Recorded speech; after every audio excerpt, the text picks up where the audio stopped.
Hello friends, welcome to Ruchi Vantillu. ఈరోజు మనం బెండకాయ కర్రీ చాలా టేస్టీగా ఎలా తయారు చేసుకోవాలో చూద్దాము. ఎప్పుడూ చేసుకునేలా కాకుండా బెండకాయ కర్రీని ఇలా చేసుకోండి. రైస్ చపాతీలోకి చాలా బాగుంటుంది.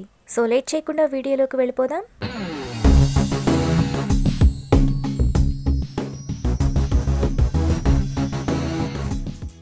ముందుగా మిక్సీ జార్లో సన్నగా తరిగిన ఒక ఉల్లిపాయ, 1 ఇంచు అల్లం, 6 వెల్లుల్లి రెప్పలు, 2 పచ్చిమిరపకాయలు వేసుకొని బరకగా మిక్సీ వేసుకోవాలి. ఉల్లిపాయను ఇలా వేసుకున్నాక పక్కన పెట్టుకోవాలి. ఇప్పుడు ప్యాన్లో 2 టేబుల్ స్పూన్లు ఆయిల్ వేసుకోవాలి.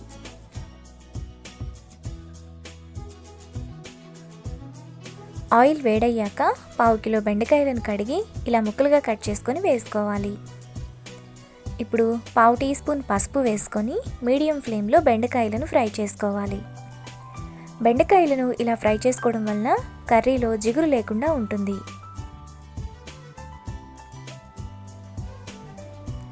బెండకాయలు ఇలా వేగిన తర్వాత వాటిని ప్లేట్లోకి తీసుకోవాలి.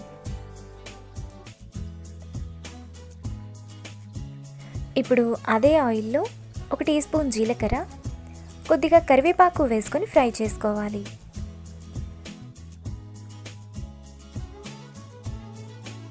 జీలకర్ర కరివేపాకు వేగాక అందులో మిక్సీ వేసుకున్న ఉల్లిపాయ పేస్ట్ వేసుకొని ఫ్రై చేసుకోవాలి. ఉల్లిపాయ పేస్ట్ పచ్చివాసనంతా పోయేంత వరకు ఫ్రై చేసుకోవాలి.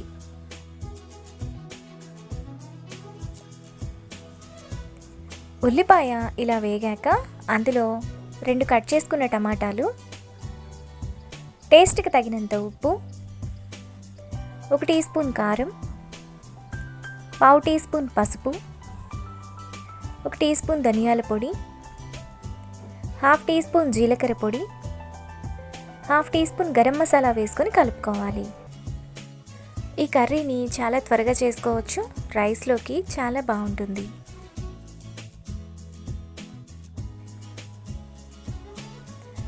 ఇలా కలుపుకున్నాక కొద్దిగా నీళ్లు పోసుకొని కలుపుకోవాలి.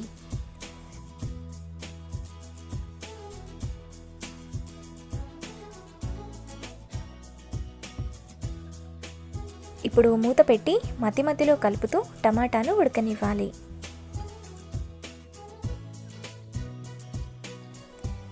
టమాటా ఇలా ఉడికాక అందులో 2 టేబుల్ స్పూన్ల పెరుగు వేసుకొని కలుపుకోవాలి. పెరుగును మీకు కావాలంటే వేసుకోవచ్చు, లేదంటే స్కిప్ చేసేయండి.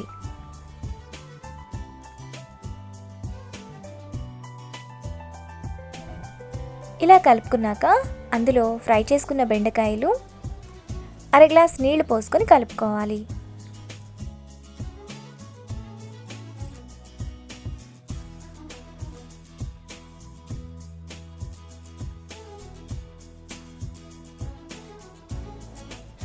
ఇప్పుడు మూత పెట్టి 5 నిమిషాలు మీడియం ఫ్లేమ్లో ఉడకనివ్వాలి.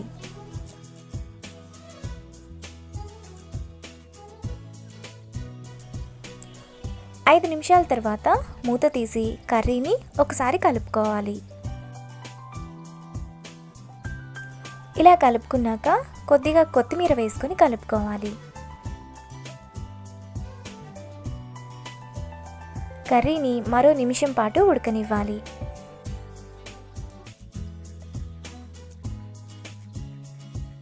మనకు బెండకాయ కర్రీ రెడీ అయిపోయింది. ఇప్పుడు బౌల్లోకి తీసుకొని రైస్ చపాతీతో సర్వ్ చేసుకుంటే ఎంతో టేస్టీగా ఉండే బెండకాయ curry ready. Hello friends, welcome to Ruchi Vantillu. ఈరోజు మనం గోరుచిక్కుడుకాయలతో ఎప్పుడూ చేసుకునే ఫ్రై కాకుండా ఈ విధంగా కుక్కర్లో కర్రీ చేసుకోండి. అన్నం చపాతీలోకి చాలా బాగుంటుంది. చాలా త్వరగా అయిపోతుంది. చేసుకోవటం కూడా చాలా ఈజీ. సో లేట్ చేయకుండా వీడియోలోకి వెళ్ళిపోదాం.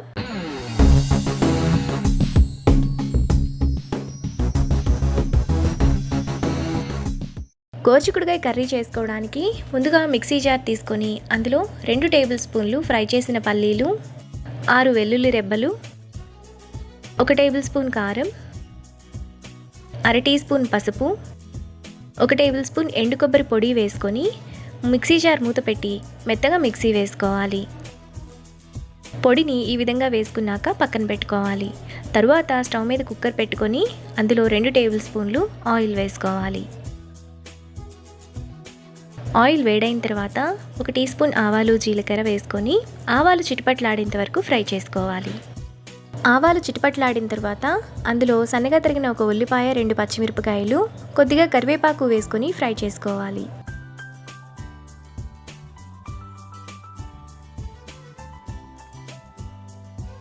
ఉల్లిపాయలు వేగాక సన్నగా తరిగిన టమాటా 1 టీ స్పూన్ అల్లం వెల్లుల్లి పేస్ట్ వేసుకొని టమాటా మెత్తగా అయ్యేంత వరకు మీడియం ఫ్లేమ్లో కలుపుకోవాలి.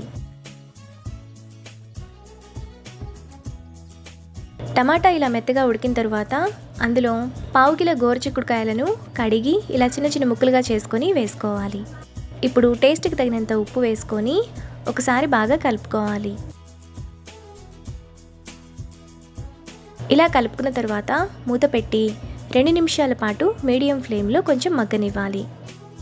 గోరుచిక్కుడుకాయ ఇలా మగ్గిన తర్వాత అందులో ముందుగా మనం మిక్సీ వేసుకున్న పొడి, 1 టీ స్పూన్ ధనియాల పొడి వేసుకొని మసాలా అంతా పట్టేలా బాగా కలుపుకోవాలి.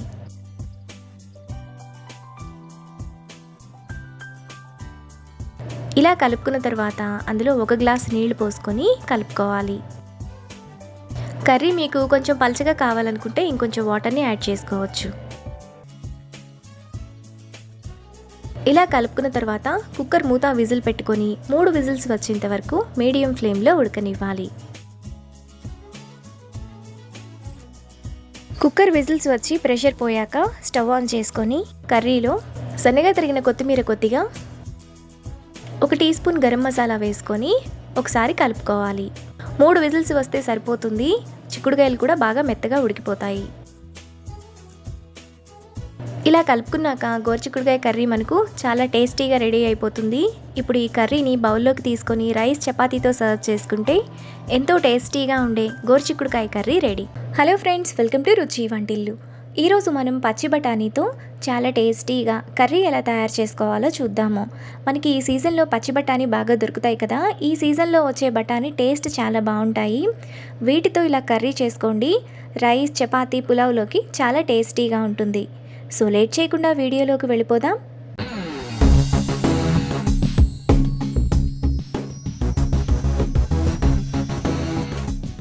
ముందుగా మిక్సీ జార్ తీసుకొని అందులో 1 కప్పు ఫ్రెష్ పచ్చి బఠానీ, కొద్దిగా కడిగిన కొత్తిమీర, 1 పచ్చిమిరపకాయ, 2 టేబుల్ స్పూన్ల నీళ్లు పోసుకొని కొంచెం బరకగా మిక్సీ వేసుకోవాలి. మరీ మెత్తగా వేసుకోకూడదు. ఇక్కడ చూపిస్తున్నట్టు ఈ విధంగా కొంచెం బరకగా వేసుకుంటే సరిపోతుంది. ఇప్పుడు ఒక బౌల్ తీసుకొని అందులో ముందుగా మనం మిక్సీ వేసుకున్న బఠానీ పేస్ట్ను సగం వరకు వేసుకోవాలి. మిగిలిన సగాన్ని కర్రీలో వేసుకోవాలి. ఇప్పుడు పచ్చి బఠానీ పేస్ట్లో సన్నగా తరిగిన 1 చిన్న ఉల్లిపాయ, 1 టేబుల్ స్పూన్ శనగపిండి,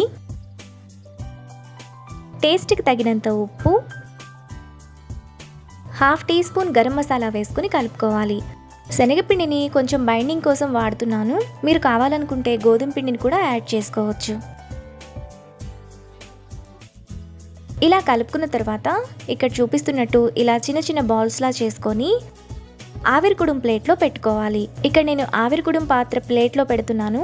మీ దగ్గర హోల్స్ ఉన్న స్టీల్ ప్లేట్ కానీ మీకు ఏది అవైలబుల్గా ఉంటే దాంట్లో పెట్టుకోవచ్చు. అన్ని బాల్స్ను ఇలా చేసుకున్న తర్వాత ఒక గిన్నె తీసుకొని అందులో 1/2 గ్లాస్ వరకు నీళ్లు పోసుకోవాలి.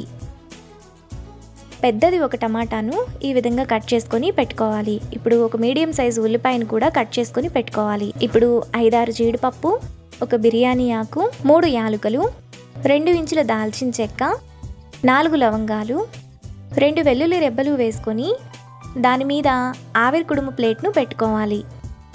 ఇప్పుడు మూత పెట్టుకొని స్టవ్ మీద పెట్టి 10 నిమిషాల పాటు మీడియం ఫ్లేమ్లో ఉడకనివ్వాలి. 10 నిమిషాల తర్వాత బఠానీ బాల్స్ కూడా మనకి ఈ విధంగా మెత్తగా ఉడికిపోతాయి. ఇప్పుడు ఈ ప్లేట్ను పక్కన పెట్టుకోవాలి. మనకి ఇక్కడ టమాటా, ఉల్లిపాయలు కూడా మెత్తగా ఉడికిపోతాయి. ఇప్పుడు స్టవ్ ఆఫ్ చేసుకొని కొద్దిగా చల్లారనివ్వాలి. తరువాత మిక్సీ జార్ తీసుకొని అందులో ఉడికిన టమాటా, ఉల్లిపాయను వాటర్తో కలిపి వేసుకోవాలి. మసాలా పేస్ట్ని ఈ విధంగా మెత్తగా వేసుకొని పక్కన పెట్టుకోవాలి. తరువాత స్టవ్ మీద పాన్ పెట్టుకొని అందులో 2 టేబుల్ స్పూన్లు ఆయిల్ వేసుకోవాలి. ఆయిల్ వేడైన తర్వాత 1/2 టీ స్పూన్ జీలకర్ర వేసుకొని ఫ్రై చేసుకోవాలి. జీలకర్ర వేగిన తర్వాత అందులో ఒక 1/2 టీ స్పూన్ అల్లం వెల్లుల్లి పేస్ట్, ముందుగా మిక్సీ వేసుకున్న టమాటా ఉల్లిపాయ పేస్ట్ వేసుకొని 1 నిమిషం పాటు మీడియం ఫ్లేమ్లో ఫ్రై చేసుకోవాలి.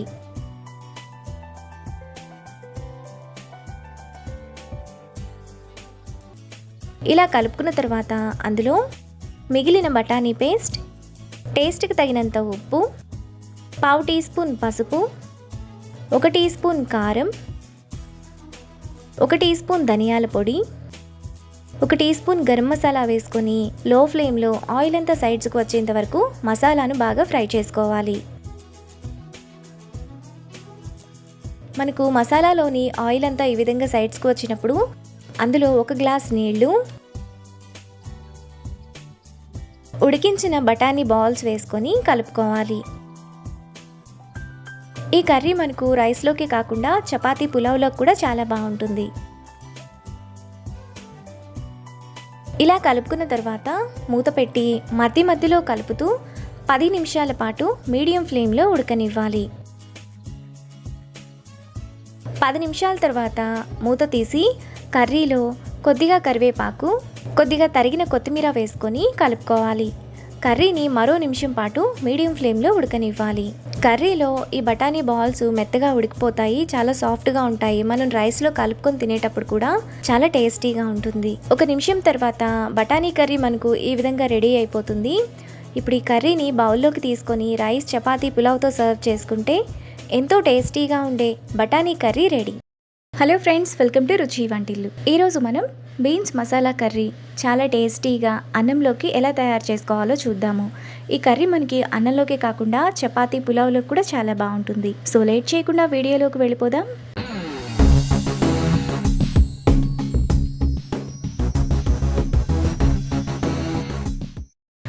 ముందుగా మిక్సీ జార్లో 2 టేబుల్ స్పూన్లు ఫ్రై చేసుకున్న పల్లీలు, 2 టేబుల్ స్పూన్ల నువ్వులు, 1 టేబుల్ స్పూన్ ఎండు కొబ్బరి పొడి వేసుకొని ఒకసారి మిక్సీ వేసుకోవాలి. మీరు ఎండు కొబ్బరి పొడి ప్లేస్లో ఎండు కొబ్బరి ముక్కలనైనా వేసుకోవచ్చు. ఇలా వేసుకున్న తర్వాత కొద్దిగా నీళ్లు పోసుకొని మెత్తటి పేస్ట్లా మిక్సీ వేసుకోవాలి. పేస్ట్ను ఇలా వేసుకున్న తర్వాత పక్కన పెట్టుకోవాలి. ఇప్పుడు స్టవ్ మీద పాన్ పెట్టుకొని అందులో 2 టేబుల్ స్పూన్లు ఆయిల్ వేసుకోవాలి. ఆయిల్ వేడైన తర్వాత 200 గ్రాముల బీన్స్ను కడిగి ఇలా చిన్న చిన్న ముక్కలుగా కట్ చేసుకొని వేసుకోవాలి. బీన్స్ను మీడియం ఫ్లేమ్లో 5 నిమిషాల పాటు ఫ్రై చేసుకోవాలి. ఎక్కువగా అవసరం లేదు, వాటికి ఉండే పచ్చివాసనంతా పోయేంత వరకు ఫ్రై చేసుకుంటే సరిపోతుంది. బీన్స్ ఇలా వేగిన తర్వాత వాటిని ప్లేట్లోకి తీసుకొని పక్కన పెట్టుకోవాలి. ఇప్పుడు అదే ఆయిల్లో 1 యాలుక్కాయ, 2 లవంగాలు, చిన్న దాల్చిన చెక్క ముక్క, 1/2 టీ స్పూన్ ఆవాలు, 1/2 టీ స్పూన్ జీలకర్ర వేసుకుని ఫ్రై చేసుకోవాలి. తాలింపు గింజలను మాడిపోకుండా మీడియం ఫ్లేమ్లో ఫ్రై చేసుకోవాలి. పోపు దినుసులు వేగిన తర్వాత అందులో సన్నగా తరిగిన 1 ఉల్లిపాయ, కొద్దిగా కరివేపాకు, 2 పచ్చిమిరపకాయలు వేసుకొని ఫ్రై చేసుకోవాలి. ఉల్లిపాయలను కూడా మీడియం ఫ్లేమ్లో ఫ్రై చేసుకోవాలి. ఉల్లిపాయలు ఈ విధంగా వేగిన తర్వాత అందులో ముందుగా మనం మిక్సీ వేసుకున్న పేస్ట్,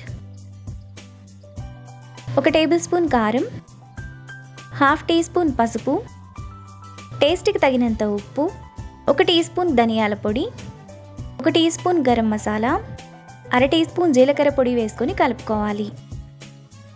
మసాలా అంతా కలిసేలా బాగా కలుపుకోవాలి. ఇలా కలుపుకున్న తర్వాత అందులో 1 టీ స్పూన్ అల్లం వెల్లుల్లి పేస్ట్ వేసుకొని కలుపుకోవాలి. అల్లం వెల్లుల్లి పేస్ట్ అంతా కూడా మసాలాలో కలిసి ఆయిల్ అంతా సైడ్స్కి వచ్చేంత వరకు మీడియం ఫ్లేమ్లో ఫ్రై చేసుకోవాలి. మనకి మసాలా అంతా ఈ విధంగా వేగిపోయిన తర్వాత అందులో చిన్న ఉసిరికాయ సైజ్ అంత చింతపండు రసాన్ని వేసుకోవాలి. ఇప్పుడు 3/4 గ్లాసు నీళ్లు, ముందుగా మనం ఫ్రై చేసుకున్న బీన్స్ వేసుకొని కలుపుకోవాలి. ఈ కర్రీ మనకు చపాతీ, పులావ్, రైస్లోకి చాలా బాగుంటుంది. ఇలా కలుపుకున్న తర్వాత మూత పెట్టి మధ్య మధ్యలో కలుపుతూ 15 నిమిషాల పాటు మీడియం ఫ్లేమ్లో ఉడకనివ్వాలి. 15 నిమిషాల తర్వాత కర్రీలో ఆయిల్ అంతా మనకి ఈ విధంగా సైడ్స్కి వచ్చేస్తుంది. ఇప్పుడు లాస్ట్లో కొద్దిగా కొత్తిమీర వేసుకొని కలుపుకోవాలి. ఈ కర్రీని వేడివేడి అన్నంలో తింటే చాలా టేస్టీగా ఉంటుంది. మనకు బీన్స్ మసాలా కర్రీ రెడీ అయిపోయింది. ఈ కర్రీని బౌల్లోకి తీసుకొని రైస్తో సర్వ్ చేసుకుంటే ఎంతో టేస్టీగా ఉండే బీన్స్ మసాలా కర్రీ రెడీ. ఈ రెసిపీని మీరు కూడా ట్రై చేసి టేస్ట్ ఎలా వచ్చిందో నాకు కామెంట్స్లో తెలియచేయండి. ఈ వీడియో కనుక మీకు నచ్చినట్లయితే లైక్ చేసి, షేర్ చేసి, సబ్స్క్రైబ్ చేయండి.